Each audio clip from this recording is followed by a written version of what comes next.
Hello മക്കളെ, ഈ വർഷത്തെ 9ാം ക്ലാസ് പബ്ലിക് പരീക്ഷയിൽ എന്തായാലും സ്പീച്ചിൽ നിന്നൊരു ചോദ്യം ഉറപ്പാണ്.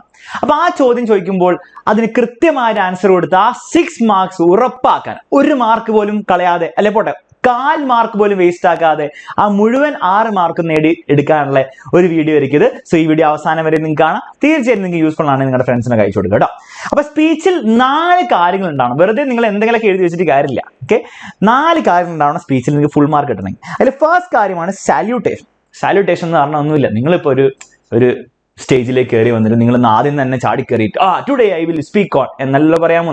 നമ്മൾ ആദ്യം തന്നെ എന്ത് ചെയ്യും, ആ മുൻപിലിരിക്കുന്ന ഓഡിയൻസിനെ നമ്മൾ എന്ത് ചെയ്യണം, ജസ്റ്റ് ഗ്രീറ്റ് ചെയ്യണം. അപ്പൊ ഗ്രീറ്റ് ചെയ്യുന്ന കാര്യമാണ് നമ്മൾ സാല്യൂട്ടേഷൻ എന്ന് പറയാം. അപ്പൊ 2 രീതിയിൽ ചെയ്യാം. ജനറൽ ഒരു ഓഡിയൻസിനാണെങ്കിൽ, നിങ്ങളൊരു സാധാരണ ഒരു മനുഷ്യനാണ്, നിങ്ങളൊരു സാധാരണ ഒരാളാണ്, നിങ്ങൾ അഡൽട്സ് വലിയ ആൾക്കാരോട് സംസാരിക്കുന്നെങ്കിൽ നമ്മൾ പൊതുവെ പറയും ladies and gentlemen, this is our salutation. Simple, ഒരു ബുദ്ധിമുട്ടില്ല.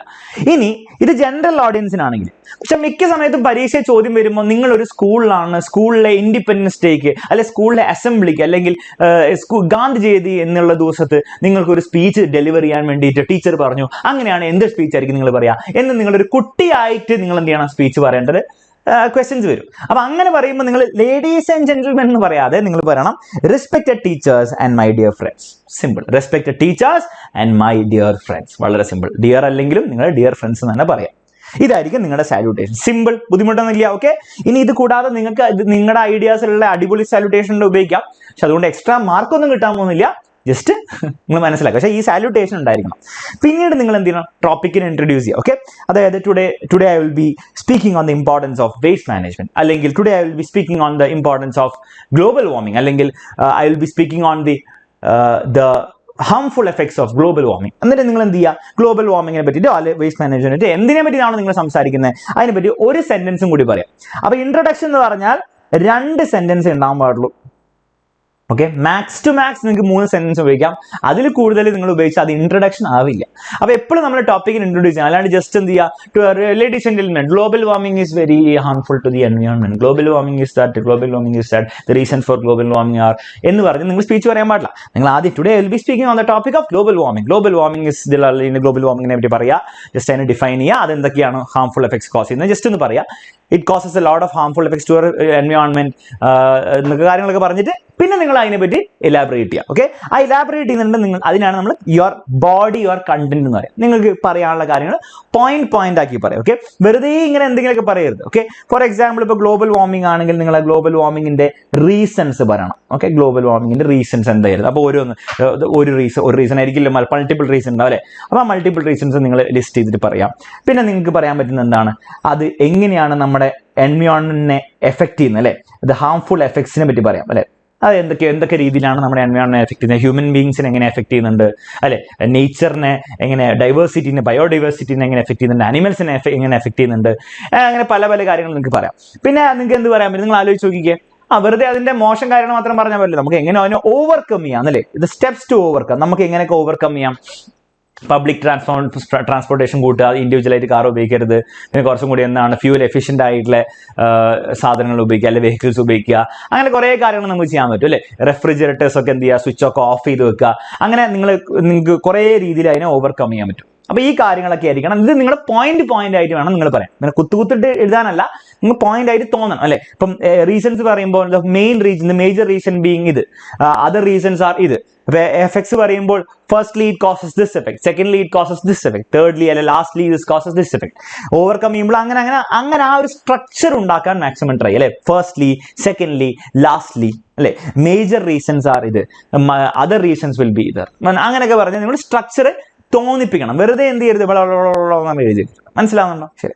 അവസാനം നിങ്ങൾ നിങ്ങളുടെ ടോപ്പിക് കൺക്ലൂഡ് ചെയ്യാം. കൺക്ലൂഷനിൽ നിങ്ങൾക്ക് വേണം സജഷൻസ്, അഡ്വൈസ് കൊടുക്കാം. ഓക്കെ, ഇപ്പം I urge you all to become part of making our world a better place to live in by doing small things that I have mentioned in the challenges, how in the previous part of my speech എന്ന് പറയാം, അല്ലെങ്കിൽ by doing small things എന്ന് പറഞ്ഞ കുറച്ച് example ഒക്കെ പറഞ്ഞു കൊടുക്കുക. Okay, എന്നിട്ട് ഒരു അഡ്വൈസ് രൂപത്തിൽ അല്ലെങ്കിൽ സജഷൻസ് രൂപത്തിൽ നിങ്ങൾക്ക് കൊണ്ട് എൻഡ് ചെയ്യാം. അതാണ് ഏറ്റവും ബെസ്റ്റ് രീതി. ക്ലിയർ ആണല്ലോ? അപ്പൊ ഈ 4 കാര്യങ്ങൾ നിങ്ങളുടെ സ്പീച്ചിൽ ഉണ്ടായിരിക്കണം. നിങ്ങൾ ഈ കണ്ടന്റിനെ പറ്റി കുറെ ആലോചിക്കേണ്ട ആവശ്യമില്ല, പേടിക്കണ്ട. അത് നിങ്ങൾ എന്ത് ചെയ്ത് വെച്ചാൽ നിങ്ങൾക്ക് മാർക്ക് കിട്ടും. പക്ഷെ ഈ 4 കാര്യങ്ങൾ, ഈ സ്ട്രക്ചർ നിങ്ങളുടെ സ്പീച്ചിനുണ്ടെങ്കിൽ നിങ്ങൾക്ക് മാർക്ക് കിട്ടില്ല. സ്പീച്ചിനുണ്ടെങ്കിൽ നിങ്ങൾക്ക് 6 മാർക്ക് കിട്ടും. ഓക്കെ, ഇനി നമ്മുടെ നെക്സ്റ്റ് ഒരു പരിപാടി നിങ്ങൾ കണ്ടു use story quotes by famous people എന്നൊക്കെ പറഞ്ഞിട്ടുണ്ട്.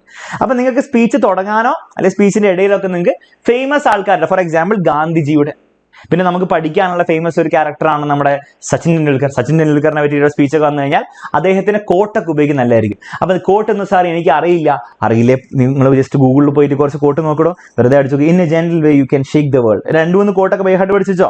The future depends on what you do today എന്നൊക്കെ പറഞ്ഞിട്ട് 2-3 കോട്ടൊക്കെ ജസ്റ്റ് നിങ്ങൾ ബൈ ഹാർട്ട് പഠിച്ചു വെക്കുക. ഗാന്ധിജിയുടെ പഠിച്ചു വെക്കുക, സച്ചിന്റെ 2-3 പഠിച്ചു വെക്കുക.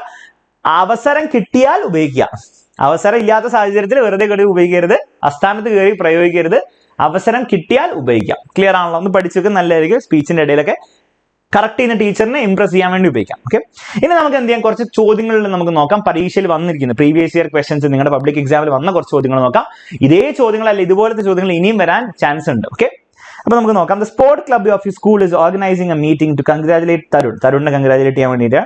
U are asked to deliver a speech on the occasion. Prepare the likely speech. Okay, എങ്ങനെയായിരിക്കും സ്പീച്ച് കൊടുക്കുക? സ്കൂളിലെ സ്പീച്ചാണ്. സോ നമ്മൾ എങ്ങനെ സ്റ്റാർട്ട് ചെയ്യുക? സാലുട്ടേഷൻ വെച്ച് സ്റ്റാർട്ട് ചെയ്യുക. So this is A salutation. Respected teachers and my dear friends, it is my pleasure to stand before you to congratulate. അപ്പോൾ ഇത്രയും കാര്യങ്ങൾ എന്താണ്? ഇൻട്രൊഡക്ഷൻ അല്ലെ? എന്താണ് നിങ്ങൾ എന്തിനാണ് അവിടെ വന്നിരിക്കുന്നത്? Today I am pleased to congratulate അല്ലെ? It is my pleasure to today I will be congratulating. Simple ആയിട്ട് പറഞ്ഞാൽ മതി. നിങ്ങൾക്ക് നിങ്ങൾ അറിയുന്ന ഇംഗ്ലീഷ് വെച്ച് പറഞ്ഞാൽ മതി.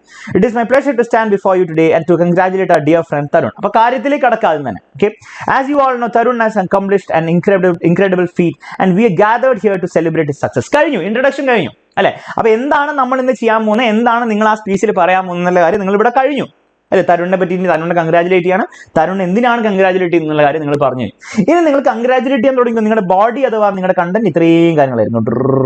3 ഇത് നിങ്ങളൊന്ന് വീഡിയോ പോസ് ചെയ്തിട്ട് വായിച്ചു നോക്കുക.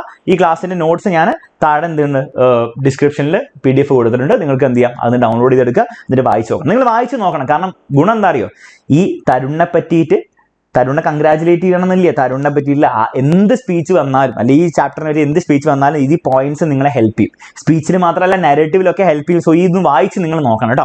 ഇതിന്റെ അവസാനം നിങ്ങൾ കൺക്ലൂഷൻ കൊടുക്കുക. കൺക്ലൂഷനിൽ നിങ്ങൾക്ക് once again congratulations Tarun and then thank you for setting blah blah blah blah blah blah blah thank you എന്ന് പറഞ്ഞാൽ താങ്കിങ് നോട്ടിൽ എൻഡ് ചെയ്യുക. ഓക്കെ, ക്ലിയർ ആണല്ലോ?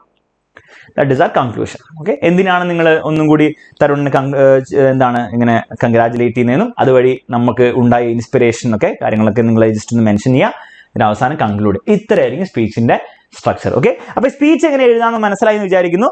ഇനി പല ക്വസ്റ്റ്യൻസും അതിന്റെ ആൻസേഴ്സും നിങ്ങളുടെ പരീക്ഷയിൽ ഇത് തന്നെ വരാൻ ചാൻസ് ഉണ്ട്. ക്വസ്റ്റ്യൻസ് മാത്രമല്ല അതിന്റെ ആൻസേഴ്സ് ഞാൻ കൊടുത്തിട്ടുണ്ട്. You should definitely go through all of them. Okay, ഈ വീഡിയോ കണ്ടതിന് ശേഷം ഡിസ്ക്രിപ്ഷനിൽ അല്ലെ കമന്റ് ബോക്സിൽ നിന്ന് ആ PDF ഡൗൺലോഡ് ചെയ്യുക. എന്നിട്ട് നിങ്ങളെല്ലാം ഓക്കെ, ഞാൻ വെറുതെ എല്ലാം അത് കൊടുത്തിരിക്കും. ചിലതൊക്കെ കുറച്ച് ലെങ്തി ആയിരിക്കും, അതൊന്നും നോക്കണ്ട.